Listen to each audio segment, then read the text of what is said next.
time it is. Marvin Devine, Huber, Axel, and you know how we do.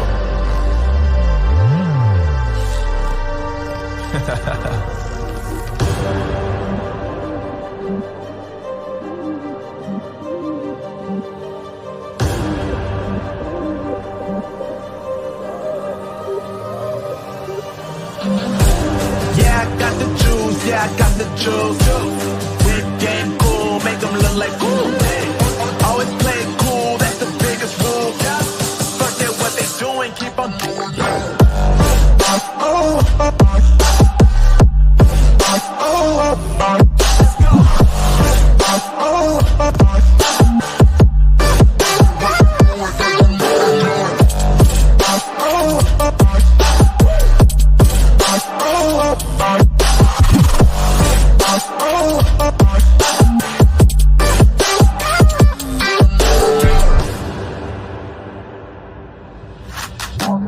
I've been making loot since like 22. Ask me how I made it right here in the booth. I'm always pursued cause of what I pursue. That's greatness, yeah, I gotta make it, I got things to lose. Boy, wanna get in my crew, but you can't get in my crew. Me, Axel, and Huber, way too fireable. When this joint drop, better call the troops.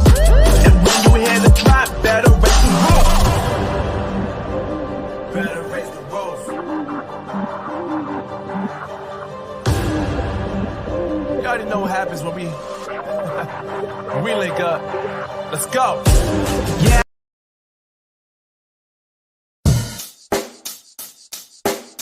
Check the mic and make sure it sound right, boys.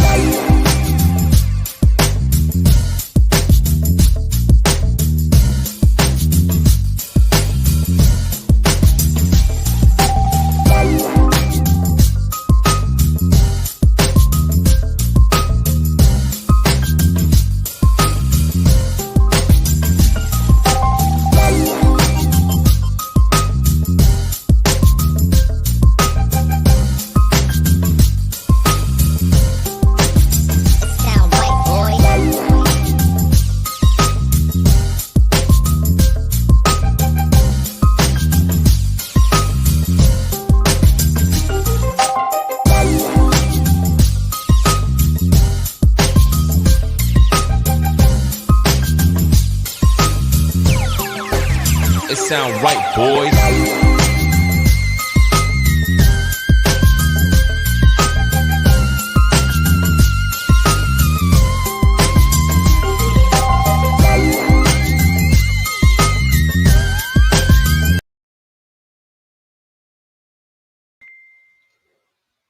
Boom, boom, boom. This is Jared and I'm back.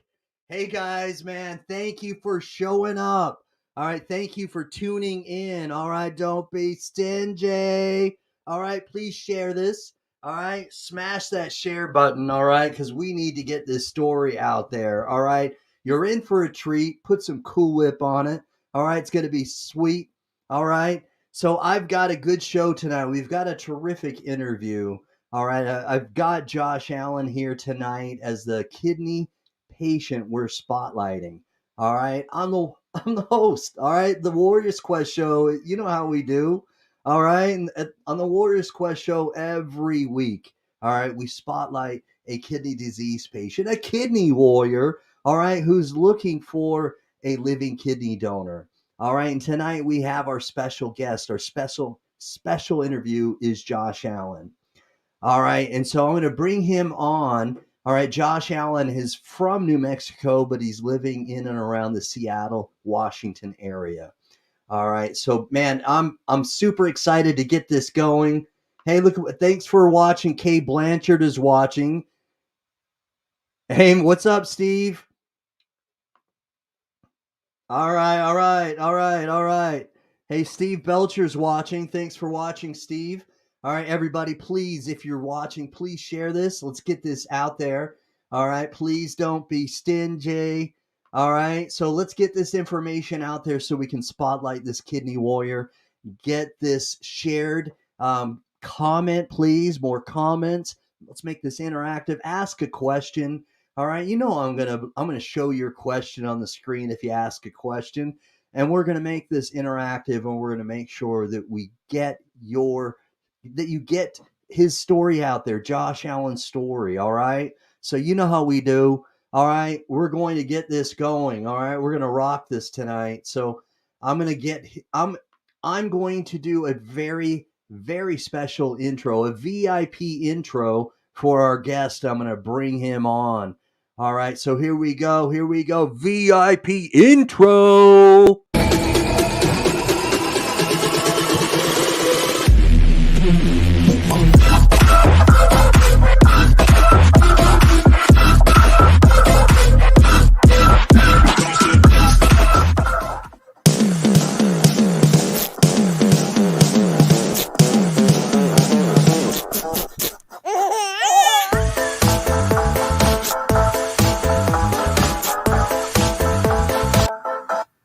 Hey guys, hey, thanks for coming on. Thanks for joining me on the Warriors Quest show. Thank you. I really like that intro. It's a really fun one. Thanks. It's a little whimsical on the end, huh? Yeah, I love hearing that baby. Is it laughing or squealing? Yeah, or it's something? giggling, right? Yeah, people like that because in the beginning it kind of builds some momentum, and then on the end it kind of tapers off and it gets a little whimsical. So thanks, man. I actually did. I put that together myself, and I thought if at the end with the curtains closing, it would be funny to add a baby giggling, laughing. Yeah, I like it. All right, so we were talking offline just a little bit, and and I'd like to kind of put you guys solo and introduce yourselves. So you had mentioned that you're from New Mexico originally, but now you're living in and around the Seattle, Washington area. So tell us a little bit about your background, like your origin story. I always say that every hero has an origin story, right? Even Bruce Wayne, when he was growing up, had something that made an impact before he became Batman, right? Well, I want to hear your origin story. Tell us how you grew up, and then kind of how you guys met, and let's kind of go from there. All right? Okay. Yeah, so I grew up in a small town called Gallup, New Mexico. Probably forever when I was young. And I moved to Seattle when I was about 23 years old. What actually brought me here to Seattle is my wife behind me. She's born and raised here, and she came to Gallup to teach. And she was teaching a 7th grade science at a middle school there, and I was substitute teaching a math class next to her. And when I first met her, I actually thought she hated me. She has what we call RBF, and she was what is that?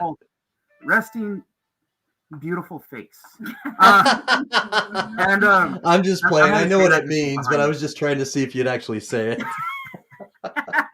Yeah, I'll be nice. I'm also in hand reach, so. And she was down there, and finally one day I go into the coffee room. She was eating lunch, and I was like, "Oh, I guess I should talk to her." So I looked at her and said, "Hi, how you doing?" She's "Oh, good." I said, "Oh, what are you eating?" She goes, "Oh, I was eating lentils." I was like, "Oh, it looks like dog food." And we started talking a little bit more, and one thing left to another. We started hanging out, and then we started dating. And I was so shy on it, I didn't actually lean in first. She did, and she kissed me, and the whole time she's kissing, I'm like, "Okay, what do I do?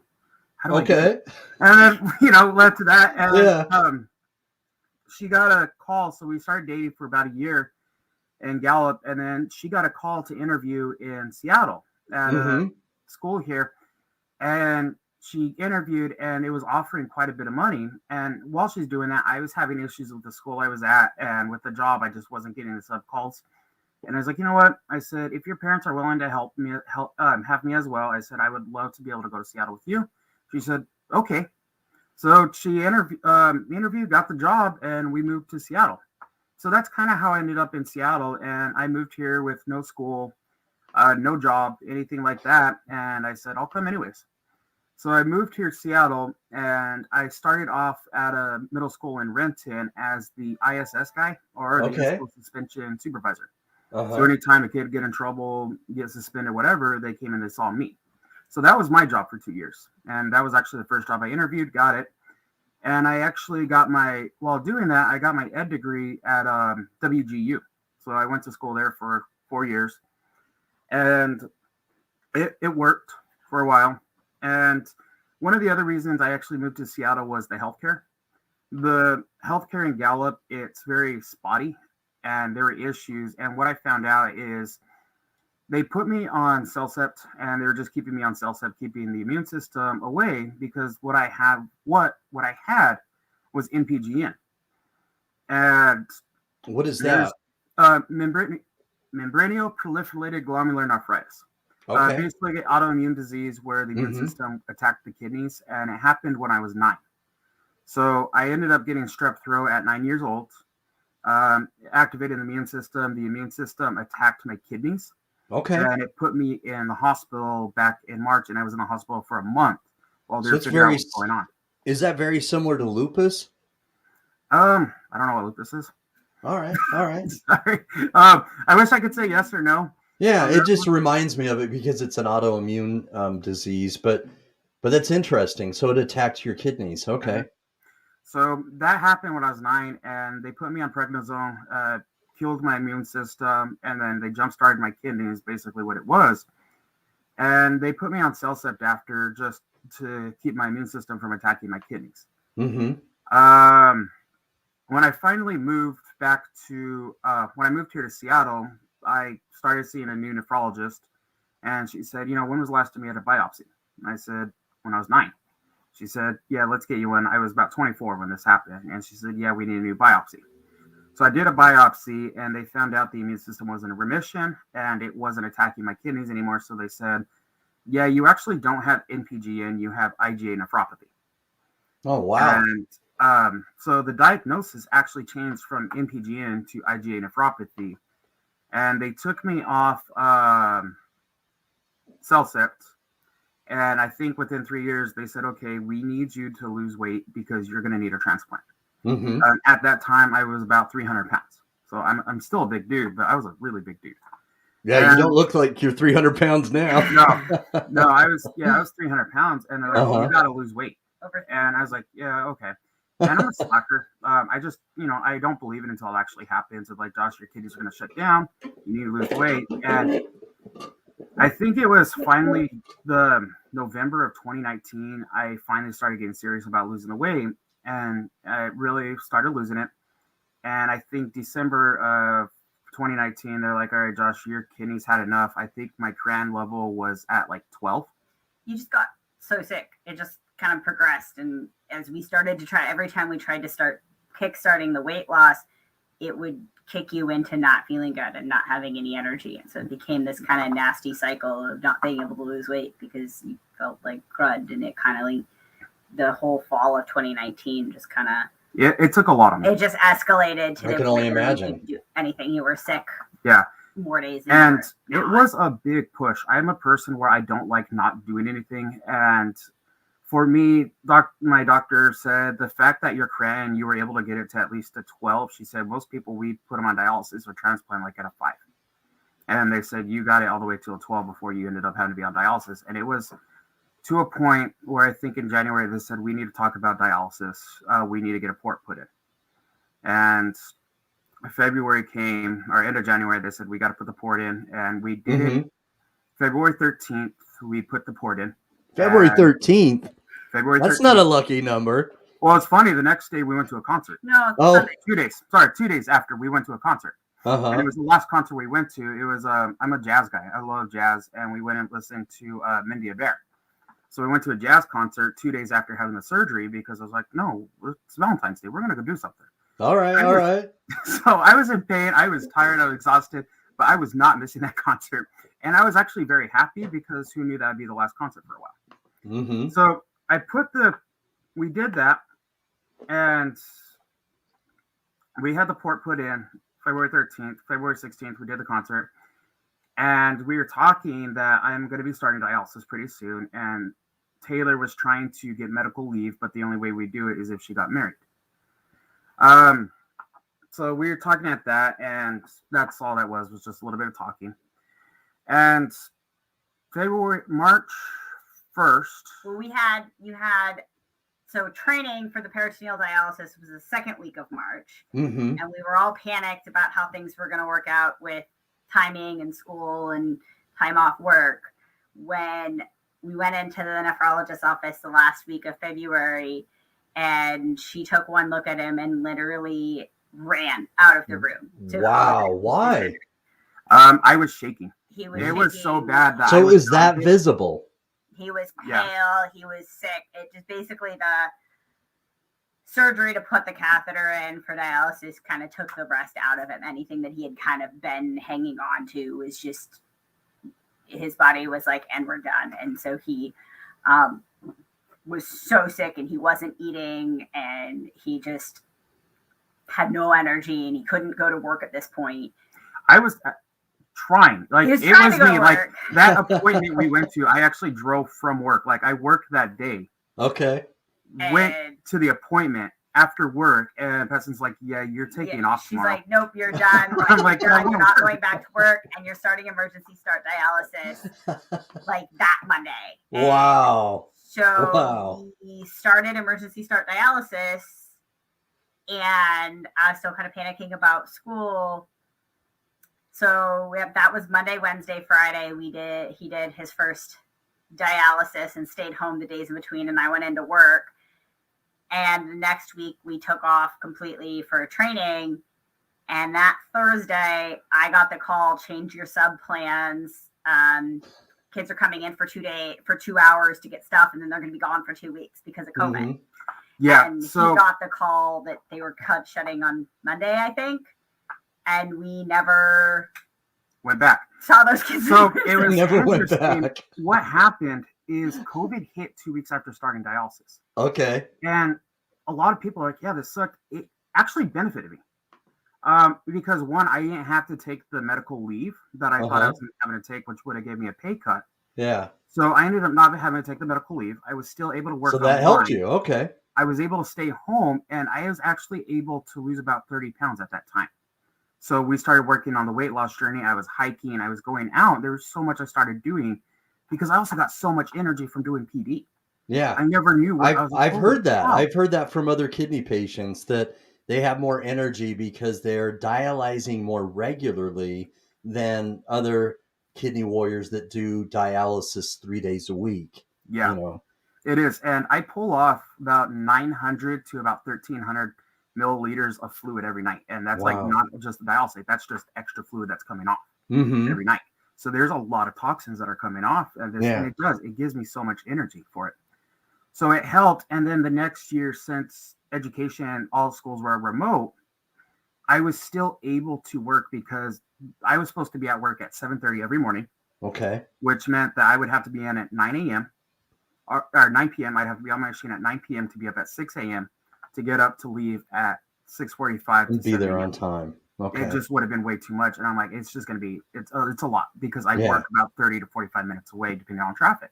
I was like, it's not going to work. And staying remote really benefited me. And the kids I worked with, I worked in what we call ILC, which is Inclusive Learning Center. So students with severe learning disabilities. Their cognitive levels between kindergarten, third grade, and middle school level.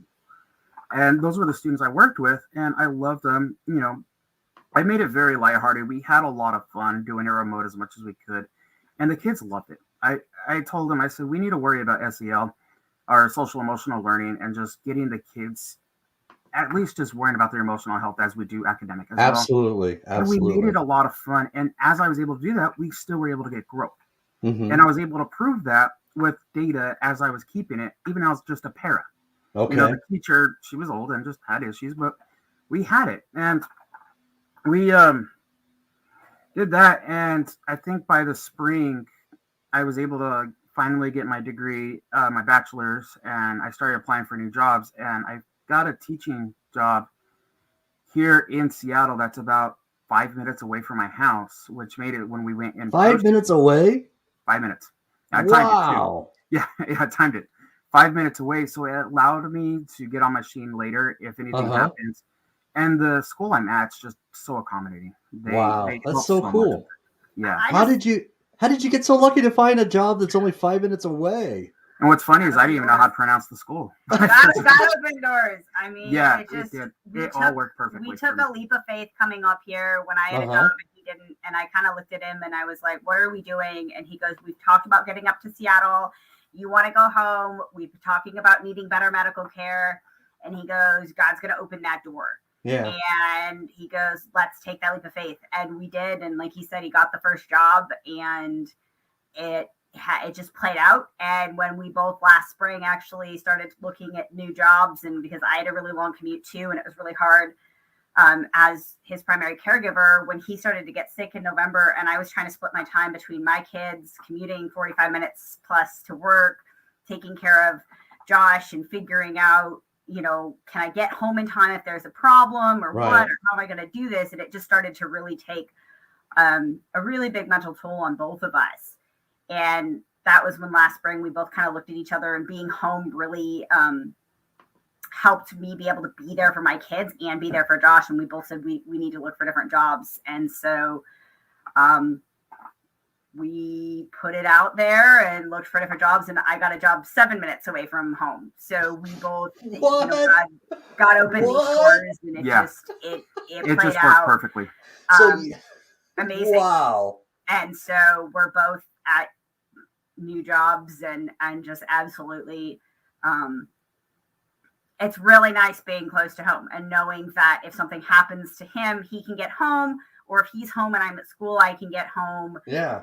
And that's just kind of it's this whole journey has been a lot of ups and downs and sideways, and like we think we're on this path and all of a sudden we're not on this path, and but we've got so much support, and you know, things like this will just kind of happen where we're like, okay, there's a plan. And we've had a lot of ups and downs even just in the last couple months as we started this transplant evaluation journey and looking for a donor, and we just are kind of keeping that faith that like there's someone out there and it's going to work. And I just want to make a comment. Somebody had posted something about it's important to show the different options of treatment that's out there. And I think that's I'll put that up again. Right. Yeah.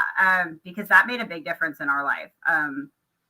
When we heard dialysis, both of us really only knew about chemo, and we were really, it was hard. It was really hard. And once they started to say, here are these different things, we realized that the only option I had in Gallup was hemo. That's all that was. That's all they talked about. And it was once your kidneys are done, you go on hemo. There wasn't ever really talk about a transplant, peritoneal or anything. It was literally hemo. That's all I ever heard. Chemo until you die. And to me, I used to say, I'm not doing hemo. I said, well, my kidneys are done, I'm done.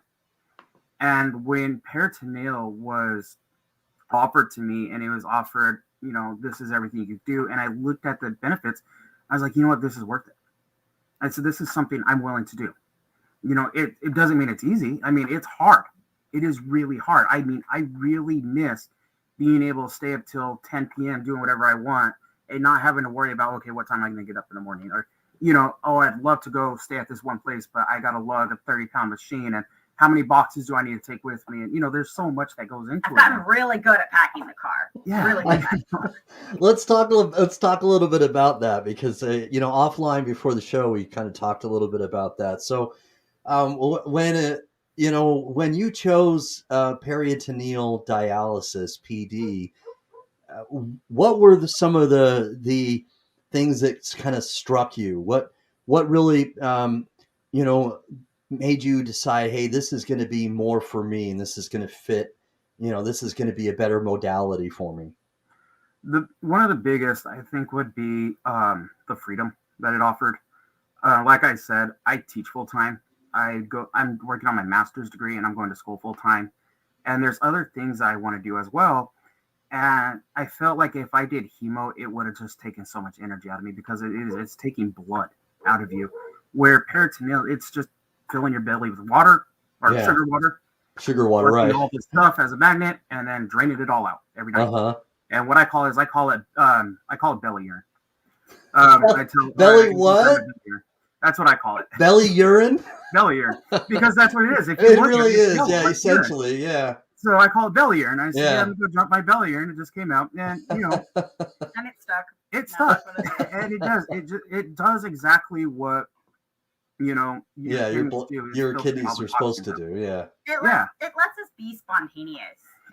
We just, I don't know, a few weeks ago, we have a cabin that we like to go to, and we'll go for a day or 2 days, and sometimes we'll go for like 3 or 4 or 5, and it'll kind of extend. And so the idea of having to like be back in the city for this schedule was just, it was really defeating. The purpose of dialysis is to live, and there's living, and then there's really truly living. And Yes. I think that sometimes we get lost in the difference of those things. And even when we started PD and we chose it because of the ability to be spontaneous and to live and that kind of thing, we did a little bit of that, but it wasn't really until actually this last August when it started to kind of hit us that we've been doing this for a year and a half, and it got really tedious and really tough that we looked at each other. There was a meteor shower, and the best time to see it is at like 2 a.m. 2 a.m. And I had kind of said, well, what about your dialysis? And Josh goes, what about it? I'll still do it. Yeah. So we drove. Her family owns a cabin in Port Gamble, Washington. All right. I when I was scrolling your Instagram, I think I saw a little bit about that. This will be interesting to hear. Yeah. First, I gotta say, because I saw this on. Hi, Mom. Sorry, I just saw that. All right. So the place we went is called Deer Park in the Olympic National Forest because it was the place that was the darkest that we could find, and it was 2 hours away. So I said, all right. I said, if I could get on at 4 a.m., I said, I'm off my machine at 1 p.m. And I said, we could do some stuff at that time. I said, so we'll leave at midnight. We left at like 11, I think. 10:30 maybe. Yeah, I think it was around 10. We got all the way there. We stayed there for about 2 hours, 2.5 hours. Got the photos I wanted because I just bought a new camera, and I love the new camera.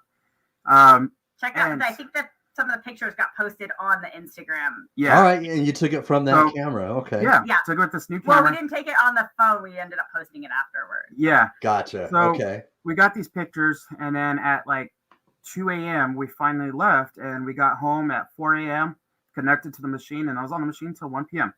I heard it from my kidney nurse because she called me like, you were on at 4 a.m. Why are you on? I said, but I got to show you the pictures I got. They're awesome. And now they want a picture for the office. That's what you were selling, huh? Yeah. So we do stuff like that, and that's a lot of what kind of sold me on PD. Okay. What else sold me on PD is I know with hemo there's a giant needle, and I just don't do well with needles. I'm like, I can't stand them. I get stabbed every other week. Yeah. She gets to stab me, so I said, just take your frustration. So how does the missus feel about the needle? How do you feel about it? She likes stabbing me. She enjoys it. But for the hemo, it is a bigger gauge, I think is what it is, and I just don't do with IVs. And basically, it's like having an IV done every other week, and I'm like, no. If I don't have to do needles and I don't have to get poked every other day, then I'm fine having a freaking port come out of my belly. Yeah, it doesn't bother me any. So that's kind of the reasons why I decided to go with PD instead of hemo. Okay, all right. So I get to be the needle stabbing for. I was just gonna ask that. Yeah. So you were both involved with the training then, right? Yes. Yeah, it's very much, we joke and it's not a joke that it's a family affair. Yeah. We have a little dog. I saw somebody ask about the ribbons in the background, and that was actually, we won that in agility with our little dog that we got from New Mexico. All right. I saw the paw print, above one of those frames, and I thought it might have to do with the dogs. And so we joke that it's a family affair because she's trained now so that when Josh grabs his dialysate bags and she hears the wrinkling, she knows that she has to leave the room. And so we don't even have to say a word. She just knows if she hears the wrinkling of the bags that she has to leave the bedroom because he's going to turn his machine out. Yeah. Wow. And she knows it. She knows when it's the dialysate bags. Because I do the tubes and I do the drain bag all because, it doesn't really need to be, it needs to be clean, but it doesn't need to be sterilized because nothing's exposed. So she knows she could stay while that gets done, but once those dialysate bags come out, she gets up and she leaves. Don't have to tell her. The next thing I'm trying to do is totally understands that when the equipment and everything is kind of moved aside or something that she can come back in. Yep.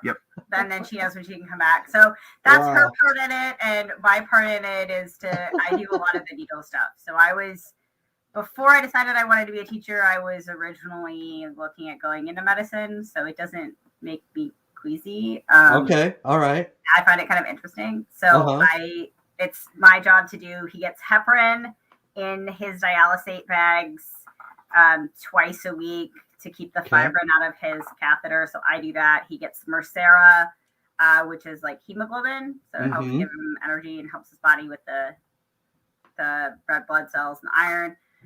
So he gets that every other week. And then he gets testosterone every week because kidneys also work with hormones. Right.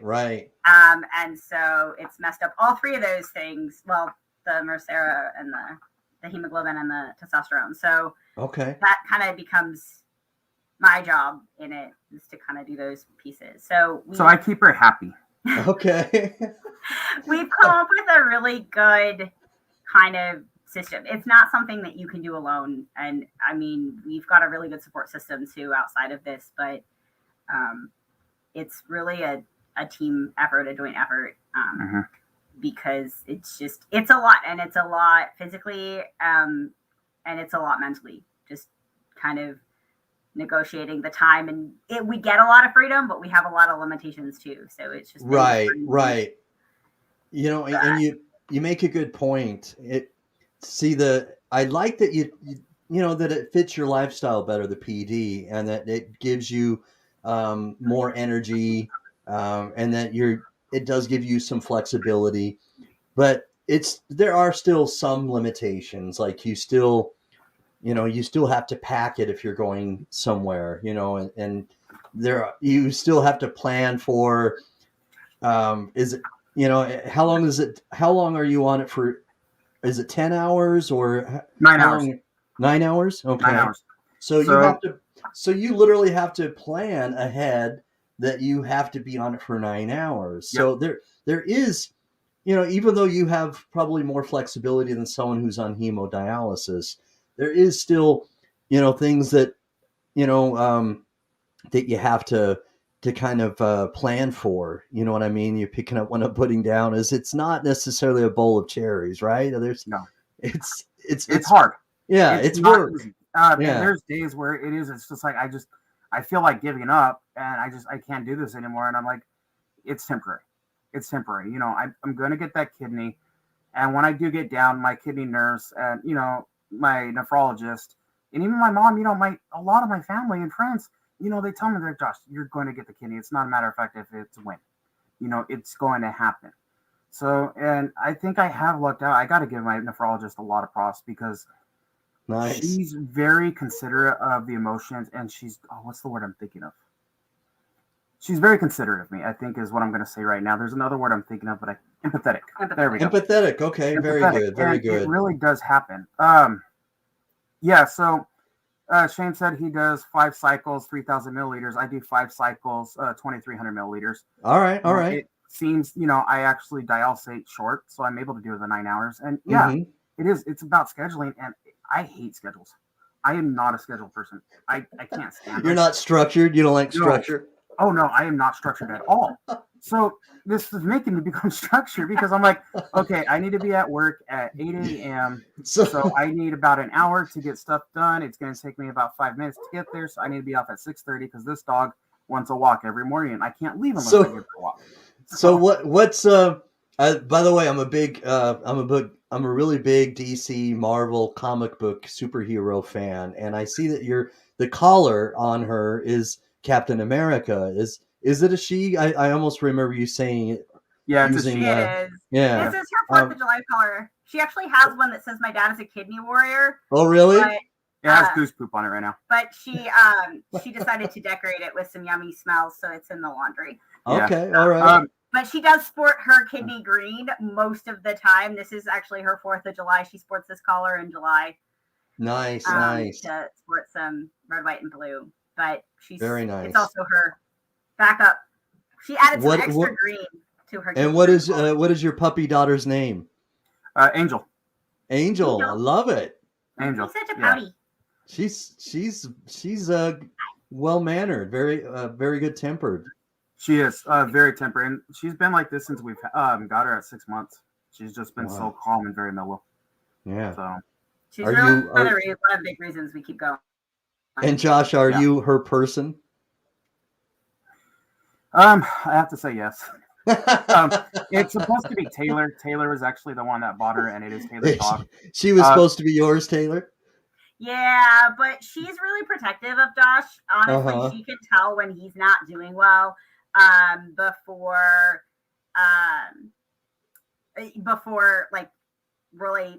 he will tell me, and sometimes before I can tell, because when he's not feeling well, she'll go by his side and she won't leave him, and she'll snuggle up. And so typically she's not always a super cuddly dog, which is why she's sort of pouting right now, but if she's being really, really cuddly with him and not leaving him, then that's when we kind of are like, I'm always like, hey, how are you feeling? Because she just is like, if he's having a bad day or whatever, she's like glued to his side. And yeah. And she's been a big reason. We got an amazing dog that's gotten him up and walking. And the way we got her is she was left abandoned in Gallup. We have a hospital called GINC, and she was abandoned as a. We don't know if she's off the reservation or what. And she was found. We went to the Humane Society looking for a dog. I was looking for a St. Bernard Rottweiler mix that I wanted. And right next to it was her. And Taylor saw her, and she was just looking at her. She was the quiet one. And Taylor was like, I like her. I really want her. So we got her. We talked to the people, and we got her for $100. That was getting her spayed, her shots, and everything. Wow. For $100. Wow. Yeah. They were trying to transport her to Colorado. And the Humane Society in Gallup, they are an amazing place. They are a no-kill shelter, and they try to adopt the dogs as much as they can. They do a lot of transporting out. Yeah. They had just started their transport program when we got her about 5 years ago. And now they've really grown it, and they'll transport dogs all over. Before it was just to Colorado. Wow. Now they transport them all over. But yeah, we just really lucked out with her, and she was a big part of moving here. And she's really taken to the whole dialysis thing pretty well. I mean, she lives in the sad puppy dog. Wow, I find that so amazing that she, you know, and I don't know that she truly understands that you're taking, you know, the toxins out and what really dialysis is, but you know, she understands that that's for you, you know, and that's your time, and and that's this pretty is what amazing. She has to do, and then you know, when he's not feeling good, and she's like, "Here, I will snuggle with you because you're stuck in bed." You know, right? Like I said, you know, he's got good days and bad days. You know, sometimes we hope for a good day and we end up with a bad day, and sometimes it's dialysis is like a box of chocolates. You're never really sure what you're going to get. Well, yeah, you know, many kidney warriors that I've interviewed have actually compared it to a roller coaster ride, you know, and that's, you know what I mean? Because there's one good day, you know, and then you have a bad day, and then you may have two bad days, and you may have, you know, two days in a row that are semi decent, you know, and so it's just kind of a hills and valleys sort of thing, right? Yeah. Yep. And the best way I explain the bad days, because people always ask, you know, what is it like? You know, I said, it's tiring. I said, imagine taking a 30-pound weights, putting him on a rope, and dragging the 30-pound weights everywhere you go. I said, it doesn't seem like it's a lot. Wow. It doesn't seem like it's a lot as well. But the more and more you're having to do it, the more and more you're going to get tired. And that's how I explain what it's like having those bad days, is you're just dragging around weight, and it just gets so tiring after a while. You're like, I just gotta stop. So wow, that's a great way to explain it. Yeah, that's a really good way to explain it. I've heard other people use like this spoon sort of analogy. That, have you heard it too? Yeah, that's funny. Right, yeah, and I like that too. But I like the way you've explained it. Is that, you know, it's well said, well put. I like that a lot. I think that. Yeah, it's you know, I think it fits well. It really does, because, you know, for somebody who isn't connected to kidney disease that's watching this right now, a potential living donor, all right, you know, cross my fingers. If they're watching this, you know, we want to have them, you know, I always say they can't totally understand. Okay. But we can give them, like a glimpse, like a sliver of an understanding, have them look a little bit with a lens by opening up their eyes a little bit, like using analogies like you just did now, and explaining how you feel and using descriptive words, and so if we can do that, hopefully we can help them understand, because oftentimes, and maybe you've run into this too, is that I've interviewed kidney warriors, Josh, is that they get frustrated because people seem to think that when they hear that you're on dialysis, that you're okay, that, hey, they're on dialysis. And so they're, as long as they're on dialysis, they'll be okay, and they just don't. And it's oftentimes because it's not talked about enough, so awareness is key, and explaining why you feel the way you do. Yeah, you do get energy with PD, maybe more so than someone who's on hemodialysis because they're only dialyzing 3 days a week.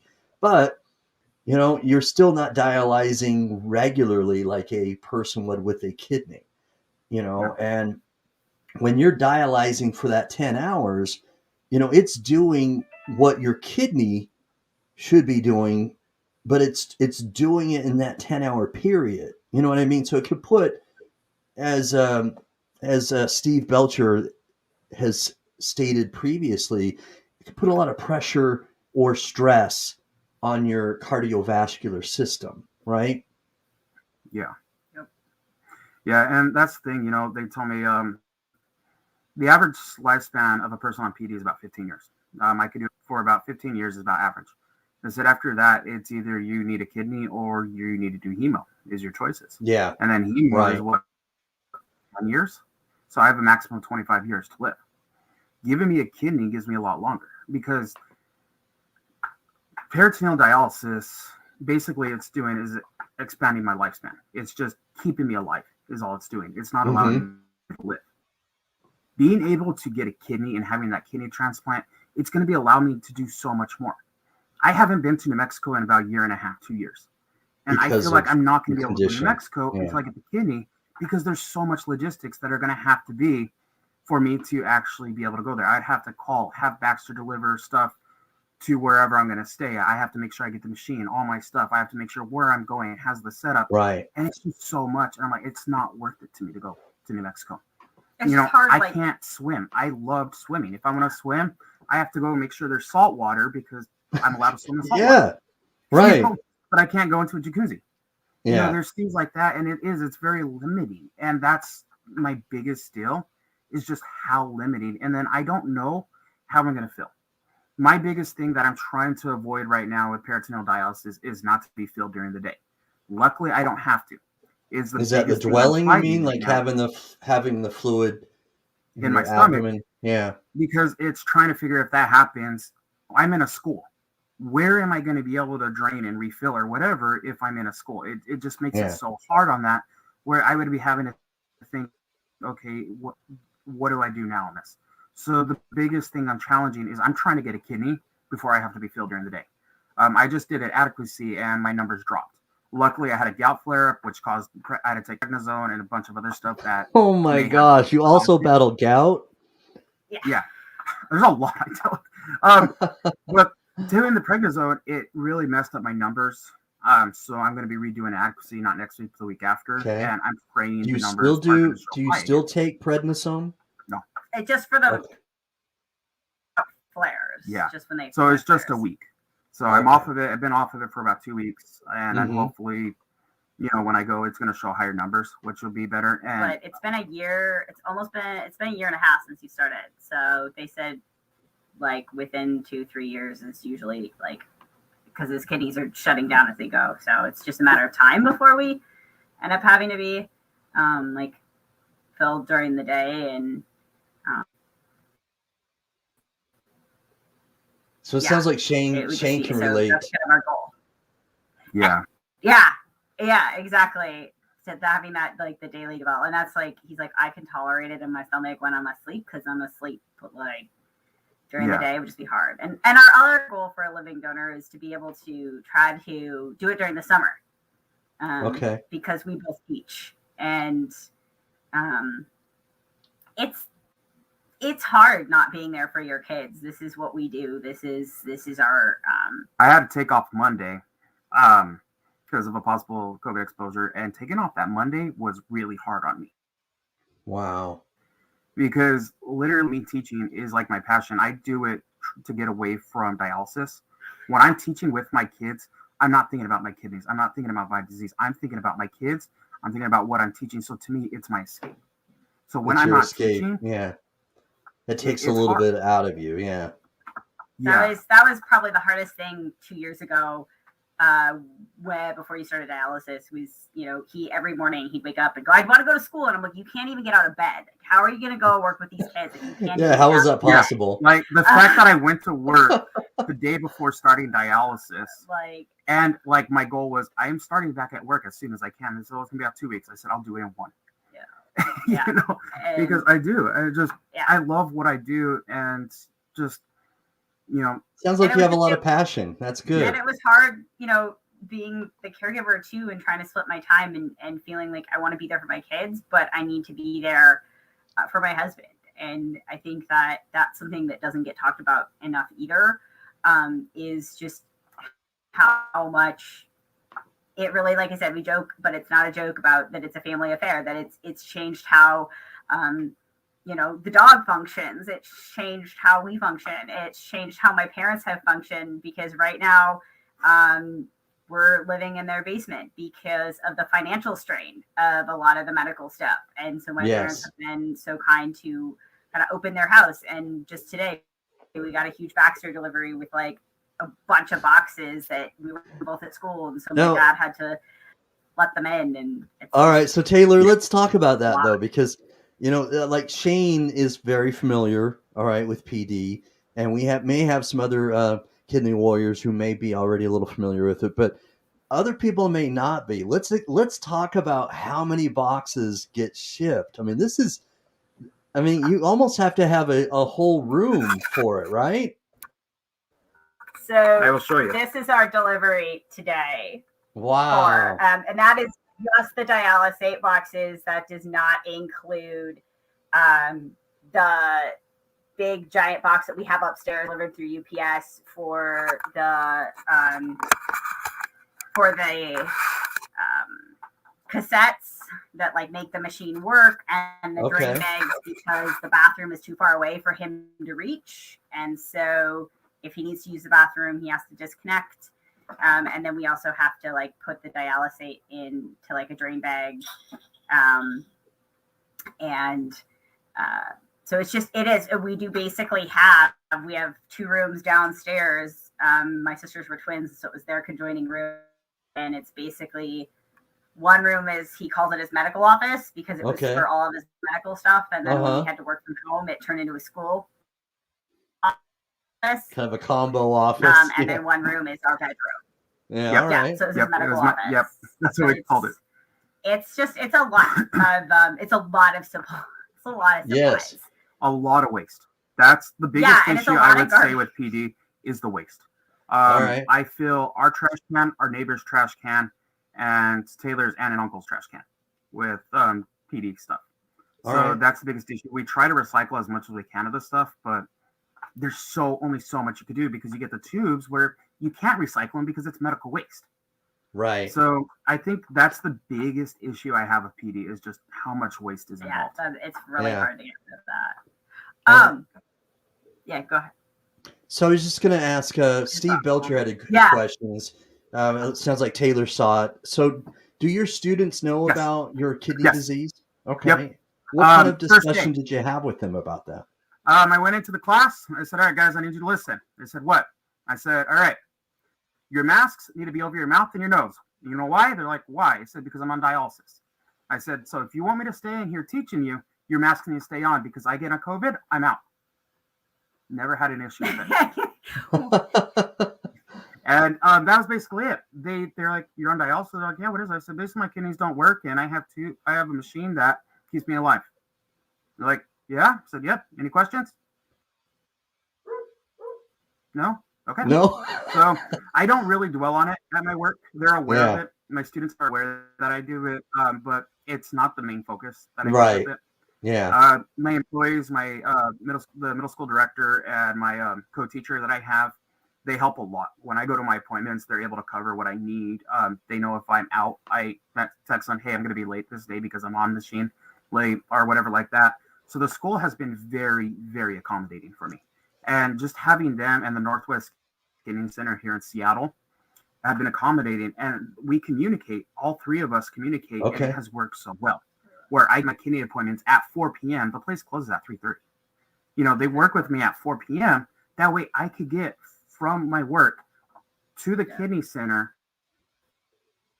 on time.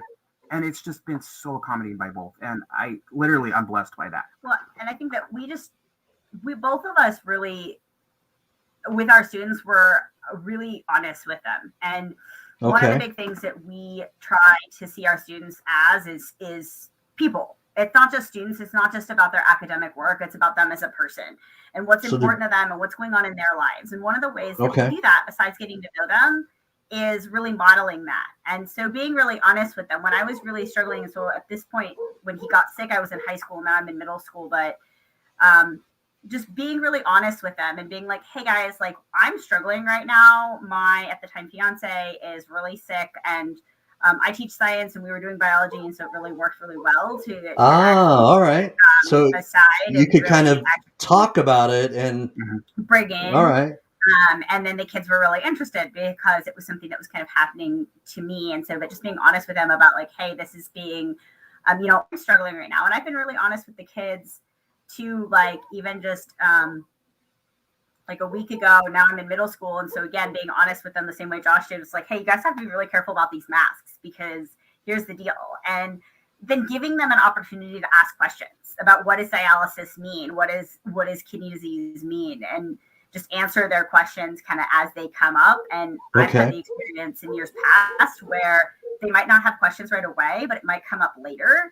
And then they'll ask them, and just using it as kind of that educational opportunity. But then also saying, like, I had one kid say, okay, well, how often are you grading? So I said, well, my goal is, every other week I'm going to grade. But I'm going to be honest. Sometimes we have weeks where I'm at a lot of medical appointments for my husband, or he's sick.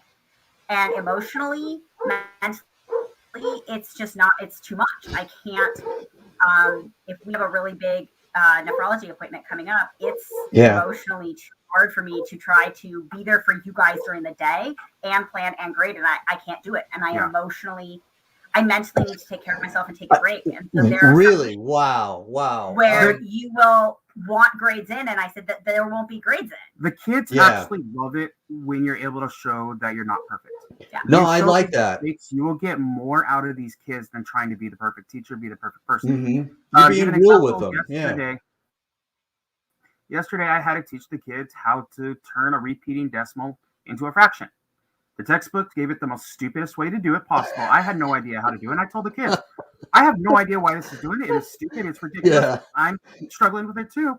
We went through it. And then today I said, you guys are going to be very mad at me today. They're like, why? And I said, you'll find out. So I showed them. I said, you want to know how? They said, you just stick it over 9. And they're like, seriously, that's it? I said, yep, that's all you do. And they're like, that was easy. I said, yep. And it is. It's showing that, there's going to be faults. There's going to be imperfections in the teachers. And the kids love that because it shows that they could fail. They could have faults. They could have imperfections. And it's okay. And that's what I did with dialysis. I said, there's a lot I go through. There's a lot I'm struggling with, but I'm still coming every day. So do you find that when you're both, or each of you separately, when you're being real with them and transparent, right?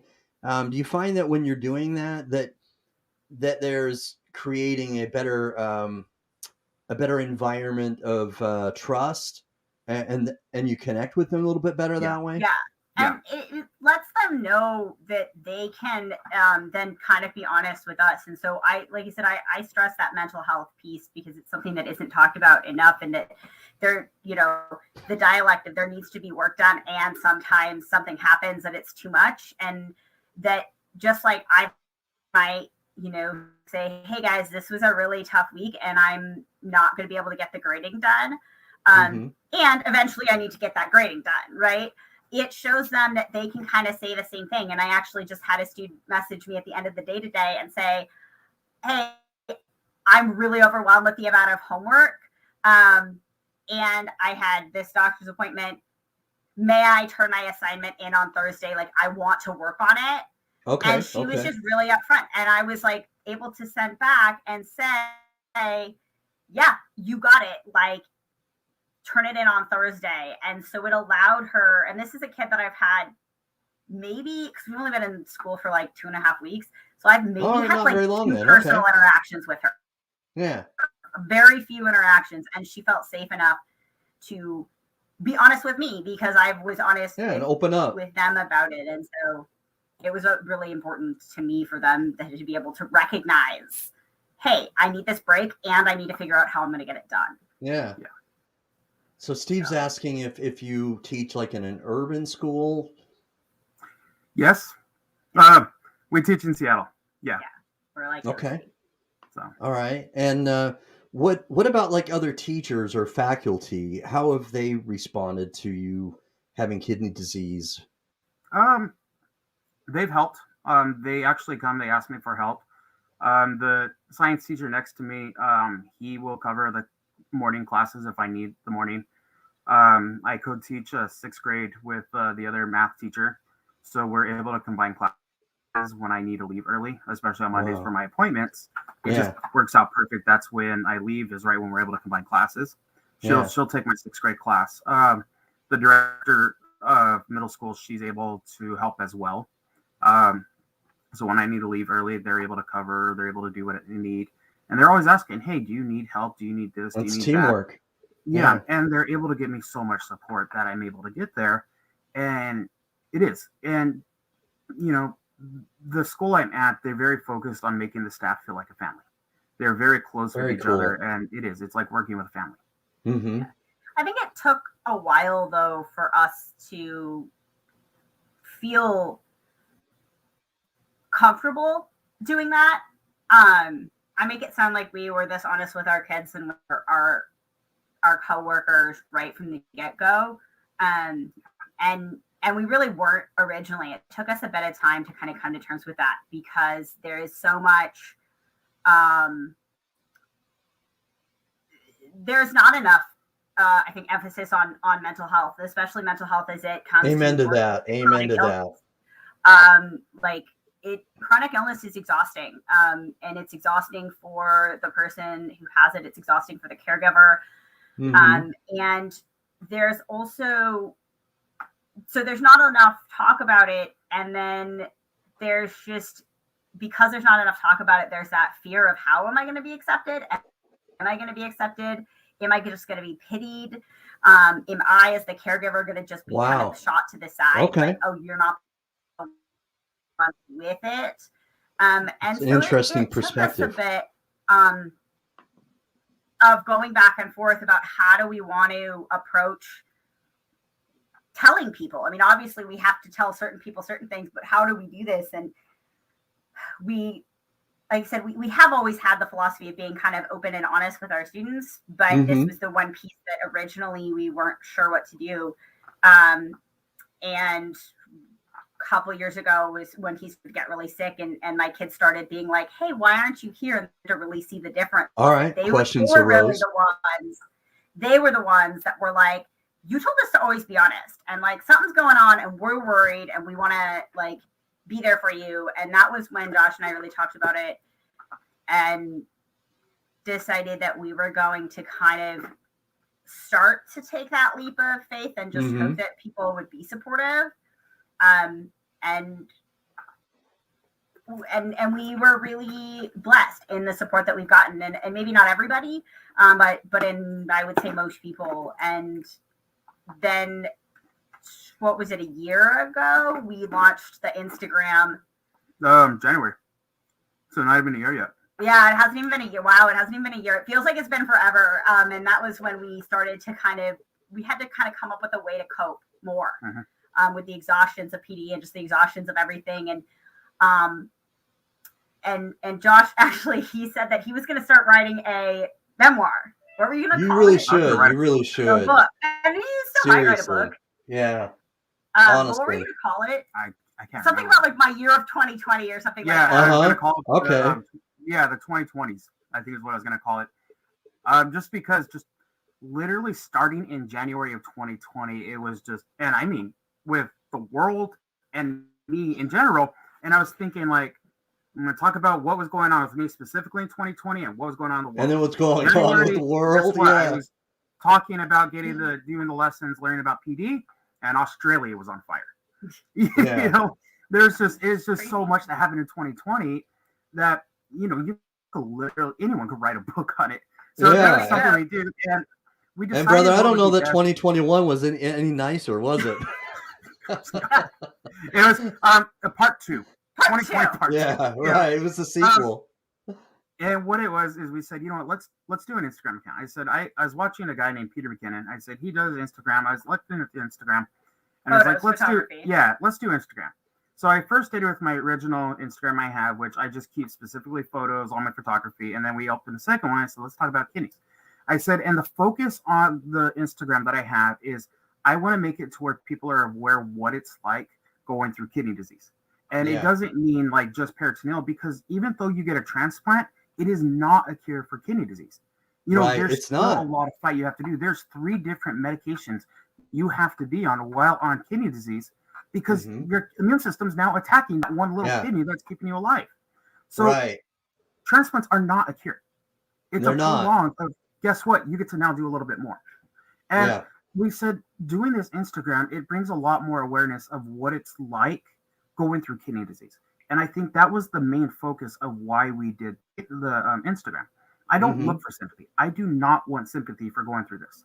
If I wanted sympathy, I would go take medical leave. I would go take disability, go on Medicaid, Medicare, and just do whatever I wanted to do. That's not me. I work full time. I go for my master's. I have private insurance, and I'm not even on Medicare right now, which I will next year because I have to.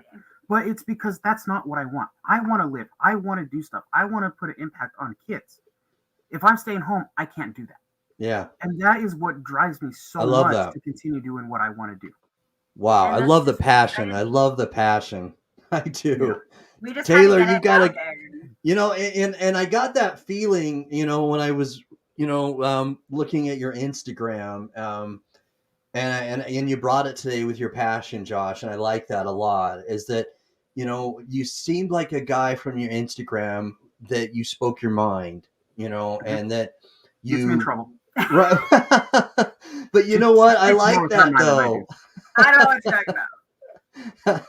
I Oh, like yeah. that though. I do, because the people that I most respect are the ones that speak their mind.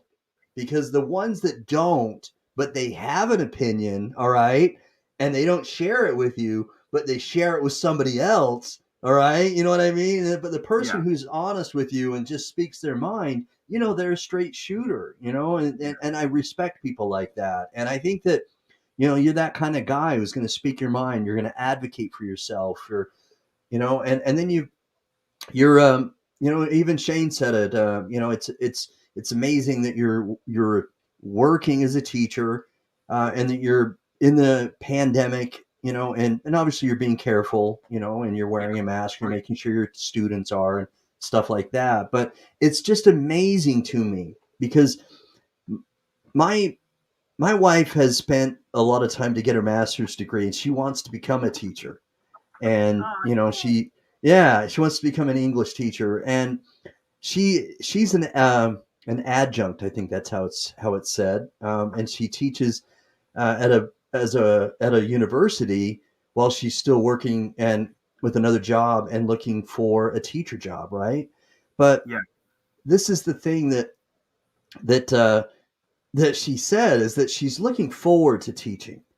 Okay. And she obviously, because she's spent a lot of time to get her master's degree, but what she's not looking forward to is that with just as an adjunct, she's only like correcting papers from one class. And as a teacher, like in middle school or high school, you're correcting papers from multiple classes. And so, if I'm not mistaken, you're kind of in that category, right? Mhm. I mean, that's just We just had a impressive great to party me. the other day. Yeah. Yeah, that's just amazing to me that you're finding and allotting time and delegating and doing that to fit it in and still do PD and do everything else. And that's just amazing to me that both of you do that. Yeah. An average middle school is about 900 students. That puts about 300 students per grade level. Wow. 2 teachers per subject, so it puts about 150 to 160 students per teacher. They divide that into about 5 to 6 classes. So you get about Yeah. 30 to 40 students per class. That is what you're looking at. And you're doing a lot of grading. You have to grade a lot of these papers, and then you also need a plan. On top of planning, each district and state has their own things that they're wanting. They're wanting lesson plans. They're wanting observations. Okay. They want evals. They want data. They want statistics. They want to know what's going on. And there's so much teachers have to put into that. So you have to And they follow want you to do it guidelines and with abide only 1 by hour. their rules. Yeah. Yeah. All right. So you got to take a lot of the work home. You know, they say, oh, teachers, they work this. No. I'm actually, after I get off of this, I got to go finish doing my lesson plans because I got to give a test tomorrow. All right. So, Yeah. There's a lot that goes into it. And the way I work at it. Mad respect. Thank you. Yeah, I get connected at 9:30. I don't go to bed till about 11:30 midnight because I have a little table and I'm doing grading. I'm doing my master's work. I'm doing whatever I can while connected. Multitasking. And that's what I do. It takes about 10 minutes. It takes about 20 minutes to set the machine up. It takes about 10 minutes to connect. That's doing all the stuff I need to do. Once I'm connected, I pull the computer out and I do whatever I need to do, grade, plan, whatever I need to do. And I'll go to bed about 11:30, 12 o'clock. Yeah. Although some days we have to make that earlier. It just kind of depends on how it feels. But Yeah. I wear green, some bit of green every single day, whether it's on my necklace or whether it's on my ear saver for my mask or whether it's on my bracelet. But wherever you can. Yeah. Wherever I can, I wear a little bit of green every day because he really is I know he says he doesn't want sympathy and he doesn't want sympathy. But he really is my favorite masks are my masks that say I wear green for my hero because he just really is. And he's just always positive. He's always energetic. He's always, he strives to kind of live and not just exist, to live. And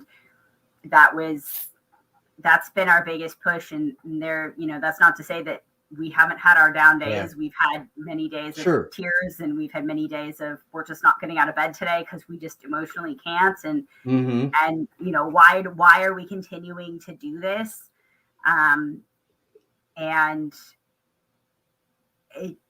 But it comes back to what do we want and have we gotten what we wanted? And we haven't been able to travel. He proposed to me in London. And we said in London, like the UK. Yeah. It was right before dialysis. Yeah. It was June before. June of 2019. 2019, yeah. So my friend was at a 7, I think, at that time. Yeah. So we said that was going to be the first of multiple, international adventures, and we haven't quite made it there. We were supposed to go to Portugal last summer for my sister's wedding, and then 2020 for my sister's wedding, and then we haven't hit where we want to go. And when we were talking about dialysis and what is it going to mean and stuff, and what and when we get overwhelmed, we kind of cling to where we want to go, and he always does. And the fact that we just got married in July, but we've been together for 5 years. 5 years, and this is just the start, and we want this to just be the start. And I love my parents and I appreciate them, and I know that they're watching, for letting us take over the basement with boxes and recycling and garbage and everything. But we want to get this transplant, and I love you, Mom and Dad, but move out and start a life. I know they want us to move out. And Angel needs another little 4-legged sibling to go run agility so that she doesn't have to do it all. And I told Taylor what I would love. I said, the moment I get this transplant, I said, I want to go to Tahiti. Yes. I don't know why. I think the only reason I said I want to go to Tahiti is because of the name. I was like, apparently you can swim with pigs. Yeah, and you can swim with pigs. So I want to go swim with pigs in Tahiti. I said that's what I want to do after I get my kidney. So I didn't know pigs swam, to be perfectly honest.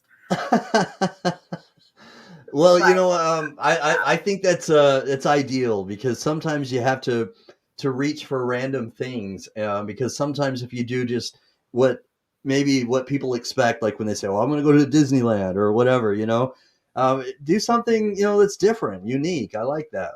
that's Josh for you. That always has been him, and he'll say the great. I mean, when your pickup line is, "What are you eating? It looks like dog food," and it works. I guess I should have known getting into this, but what I was signing up for. Yeah, but it's just right. It's been a journey, and it's been a journey. It's been an interesting journey, having, originally thought I was going to go into medicine and stepping away. And I give our nephrologist and our dialysis team mad props, because I know Josh mentioned their empathy, and we couldn't do this without them. We almost burnt out. That's great. You've got a about good a year team. ago. We had only been on dialysis, for 6 months, and we pretty much almost burnt out. And they really rallied together and put their heads together to figure out how can we do this so that they can't stop. They can't stop. He's got too much to live for, and he needs to get there. And they really rallied around us to make it, as doable as possible. And obviously they can't get rid of every challenge, but again, like they did what they could. They did what they could, and they did a lot. Awesome. And it's what's That's allowing great. us to keep going. And they're okay good, with me man. decorating their clock. Really? Kind of Really? tortures them a little bit. I started a medication, and it got me really high. Prescription medication. Right. And I decided to buy googly eyes on Amazon. And I took the googly eyes to the kidney center the next time I went and put googly eyes on their clock. I then bought a package of mustaches and stuck a mustache on the clock. And then I stuck wearing a hat. So the next time you put arms and legs on it. So, I just do random stuff, and they love it. You find ways to Well, they have yourself. a clock does have hands, so I guess you can make the other limbs. Yeah. Yeah. It's been a big. It is a journey. It's an amazing journey. Yeah, it's a journey, and I have so much admiration, so much respect for what each of you is doing, and I'm really glad that we're able to do this. We're coming to a close now, but I would like to say, okay, what I'd like to do is just give you a moment to, it's what we call our shout out moment. All right, whom would you like to shout out? Whom would you like to thank? Whom would you like to give tribute to before we end the show? I'm going to put you solo while you do that. First, I got to do my mom. Hi, Mom, because I know you're watching. Hi, my family, because I know most of my family's watching. I know my Auntie Lori's watching. I got to give a big shout out as well to Taylor's parents, Nick and Dinah. They have helped a lot. They have been there, and they've helped so much. It just means a lot. Taylor's family. I got to give a shout out to the Northwest Kidney Center, just being there, the polyclinics, nephrology department. They've done great. My school that I'm at right now, I don't know if I could give their name, so I won't, but I would if I could. Just so much support, just having the support and having the help that I have. Thank you guys so much. I do appreciate it. And I'm able to do what I do because of that. Just having, the people that have seen not just kidney disease, but have seen us as people and have seen the people behind it. And the Northwest Kidney Center and the Polyclinic Nephrology has just done an amazing job at seeing Josh for who he is, and the quirky, amazing guy that he is, and helping us with kidney disease, but helping with who he is. And that just, it means the world to be seen as a person, and not just a disease. And I know that can be emotionally taxing. We lost one of our nurses from Northwest Kidney Center who decided to kind of take a hiatus, and I really respect her for that, because she was amazing, and she poured her heart and soul into her patients every day. And you need to take care of yourself too as a caregiver. So just our caregivers for giving so much of themselves, when we know it's tough for them to do too. It's just been huge. And it's made us be able to take this journey. And if there's a donor out there, whether you match A positive or whether you're a donor for another kidney patient, any donors out there watching, just a shout out to you guys. I have a cornea transplant, and so it's just organ donation hits us in multiple ways. So yeah, just thank you to anybody who's an organ donor, whether it's a living organ donor or whether it's an organ donor. In the event of something traumatic, it means the world to both of us, everybody who it touches, to us and our families, and to other kidney warriors and their families out there. Yeah. Awesome. And even if you can't be, if those who tried, I need to make one more shout out to Grace. Yes. Okay. Grace is my pastor in New Mexico. The moment she found out she was my blood type, she went and got tested right away. And Awesome. She got all the way to the very last step to where it was the artery, and found out she was disqualified because one of the arteries was too small. Oh, and really? She gave so much, and she's the one that actually married us. She was the one who was the minister then. Okay. Yep. Yeah. And I got to give her, she's known me since I was, even before I was born. She's known my family forever. And I just got to give a big shout out to her. And thank you, Grace, so much for trying and doing what you did. You do mean a lot, and I think about you every day. It means the world to us, and your faith and your support that the donors out there and that God has a plan just means the world to us. Yeah. So even if you're not sure if you can donate, yeah, it means the world. Yeah, try. Biggest thing I say, even if it's not for me, it's for anyone. Just try, because they need everyone. There's too many people are dying because they can't get a donor, I think is what it is. And it's not just me, it's a lot of people. I think it's the best way to end on that. And it means so much. Yeah. Amen. You're right. Thank you. Thank you, guys. This has been great. Very inspirational. And I just, again, I have so much admiration for your strength and toughness because of your journey so far and what you go through. I know it's not easy. I can only imagine, the roller coaster again that you go through. But I'm also elated that you have each other. That I don't believe in coincidences. I really don't. And I'm so happy that you guys have such a strong foundation together and that you build each other up. It sounds like a winning combination right there. Yep. I dare anyone to challenge us. That's right. It has, but yeah, that's right. We'll come out on top. He'll come out on top. He's a warrior. I'm sure he will. I'm sure he will. And I asked this to everybody. Okay. In the last, I did an impromptu show just on Sunday because within about a week, there were 3 kidney disease patients who had kidney transplants, and all 3 of them had been on my show at one time. So, so I asked this to everybody. Okay, is that whenever you get the call, whether it's from a living donor or from a deceased donor angel, either or, can you get the call? Hit me up and let me know about it, because what I also like to do, okay, I feel like it's a requirement that because it's such a big deal, okay, it's a second gift of life, right? Is that I always want to celebrate that transplant, and so I'll go live and I'll celebrate. And I did that Sunday with 3, and Steve Belcher and we went live and we celebrated basically gave thanks, and we celebrated that 3 kidney warriors had been, had gotten a kidney transplant, and that's awesome. And if I don't know about it though, I can't do that, and I want to do that. So that's my only small request is, find me, hit me up on Instagram, or wherever, Twitter, or YouTube, and just let me know about it so I can celebrate it. Okay. We will indeed. Yes. All right. Well, thanks, you guys. Thank you very much for coming on. Later. I hope it's sooner versus later. I really do, because, God does magnificent things. And I know that sometimes it doesn't always happen in our time, but God's time.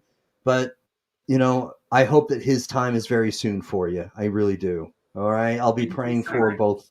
I'll be praying that you get a kidney transplant very soon, Josh. Thank you. Thank you. All right. You're welcome, guys. Have a blessed evening. Okay. Thanks. You too. Take care. All right. Thanks, everyone. Bye-bye. Hey guys, so thank you so much for tuning in. All right, so Josh and Taylor were great guests. We got a little glimpse of their journey. All right, man, to me, it's an inspiration. Um, Everything that they do and everything that they prepare for in regards to their jobs and the way they lift each other up is also it's amazing. I love their dynamic, and I like that he's so outspoken that he speaks his mind because mental awareness is something that needs to be more talked about. And God bless him for trying to get more awareness for that. And I love that they're transparent with their students about what they're going through. So it's just so many nuggets, so many good things that they brought to the table. Really great show. Thanks, Steve. I think so too. It just very inspirational. So if you're getting to this late, all right, watch the replay and watch it all the way through, please. All right, because you need to hear the whole story from Josh and Taylor, the complete interview, so you can understand, all right, what it will mean for not only Josh but for Taylor when he gets a kidney donor. So if you don't have the good health to become a living donor, share this and donate a share. All right, please share this to a Facebook group or share this with Twitter, share it with Instagram, share it to, I don't know, on your text as a text message. You know, take a snippet from your computer and print a page out and put it on your bulletin board in your lunch, the break room, at work, wherever. Just do whatever you can to cast this out there to as many people as possible. You're very welcome, Rexanne. I'm so glad that we did this tonight because this is a beautiful story, an amazing story of two people who are in love, that support each other, build each other up, and they're building a life for each other. And we want to give him a second life, a gift of life. All right. So please be inspired, but act on inspiration. All right. Act on inspiration because many people are inspired, but there are fewer people that actually act on inspiration. So apply to be a donor now. All right. So the phone number is down below.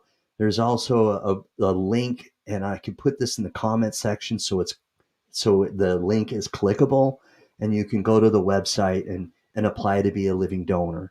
All right. So please, even if you're not, all right, if you're not blood A at all, whether it's negative or positive, the paired exchange program, a voucher program, swap program, whatever you want to call it, all right, takes care of all that. It speeds up the process.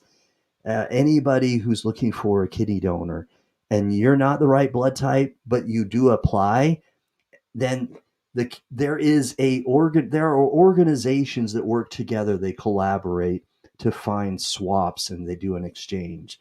So it does speed up the process for Josh to get a kidney transplant, even if you're not the right blood type. So apply to be a living donor now, all right? And if you can't be a living donor and you don't have good health, then please donate the share, all right? Click on that, smash that share button, all right? Make sure that you send it out there, and maybe, all right, God will help us. God does magnificent things.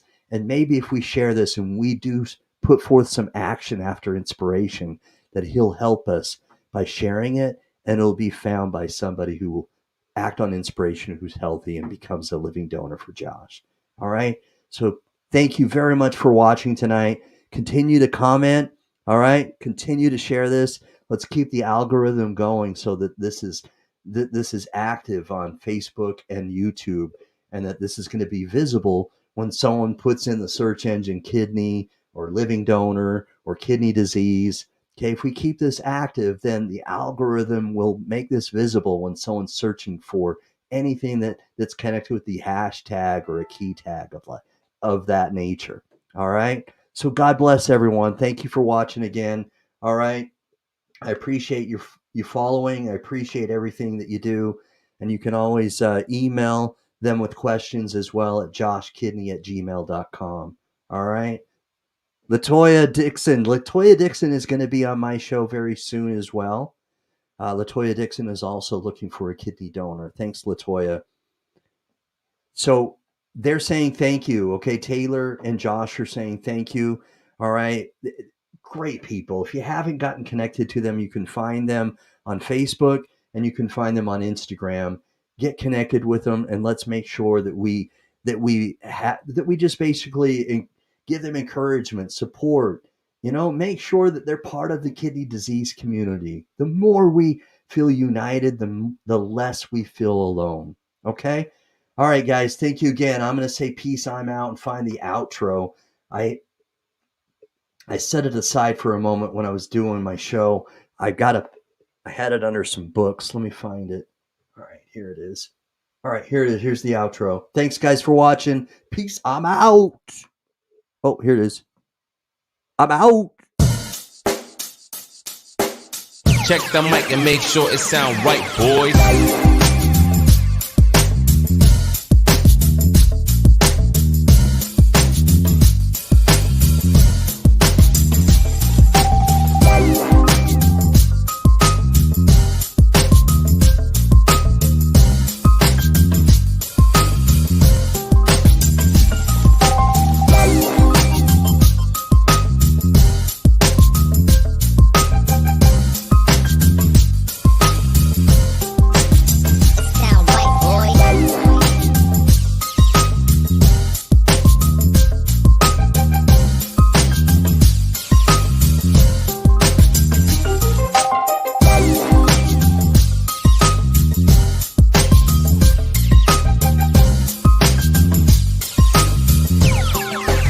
It sound right, boys.